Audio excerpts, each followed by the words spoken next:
మన రక్షకుడైన యేసుక్రీస్తు నామములో అందరికీ వందనాలండి. ఈరోజు దేవుని మాటలు దానియేలు గ్రంథము 12వ అధ్యాయము 3వ వచనము. బుద్ధిమంతులైతే ఆకాశ మండలములోని జ్యోతులను పోలిన వారై ప్రకాశించెదరు. ప్రేమన దేవుని బిడ్డలరా, మనము కూడా క్రీస్తులో బుద్ధిమంతులుగా ఉండాలి. మనము కూడా క్రీస్తులో ప్రకాశించే వారిగా ఉండాలి. మనమందరము క్రీస్తులో జ్యోతుల వలె అనేకులకు ఉపయోగపడుతూ ఉండాలి. ప్రేమన దేవుని బిడ్డలారా, మనము చిన్న చిన్న వాటి కోసము లోకంలో పడిపోకూడదు. ఎందుకంటే మనము రాజులకు రాజు, ప్రభువులకు ప్రభువు, సైన్యములకు అధిపతి అయిన దేవాది దేవుణ్ణి తెలుసుకొని ఉంటున్నాం.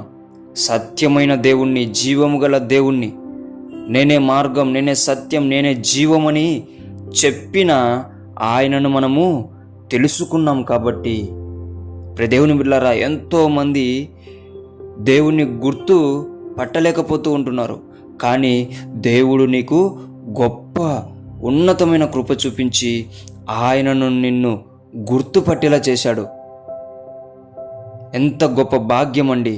మనమందరం కూడా బుద్ధిమంతుల్లాగా, ప్రకాశించే వారిలాగా, జ్యోతుల వలె అందరికీ ఉపయోగపడే బిడ్డలాగా ఉండాలని దేవుడు మన పట్ల ఆశ కలిగి ఉంటున్నాడు. చిన్న చిన్న వాటి కోసం ప్రతి ఒక్కరు కూడా ప్రార్థనను కానీ, వాక్యమును కానీ, దేవుని పరిచర్యను కానీ, దేవుని మందిరమును కానీ ఎన్నటికీ కూడా ఆలస్యం అనేది, వెనకడుగు అనేది వేయకూడదని దేవుని పేట మనవి చేసుకుంటున్నానండి. ప్రతి ఒక్కరూ క్రీస్తులో ప్రకాశించండి. ప్రతి ఒక్కరూ క్రీస్తులో, ప్రతి ఒక్కరికి జ్యోతుల వలె ఉపయోగపడండి. ప్రతి ఒక్కరు కూడా క్రీస్తులో బుద్ధిమంతులుగా ఉండి దేవుని నామాన్ని మహిమపరచాలని మీ అందరికీ దేవుని పేట మనవి చేసుకుంటున్నాను. దేవుడి మాటలను దీవించునుగాక. ప్రార్థించుకుందాం. యేసయ్యా, మీకు వందనాలు నాయనా.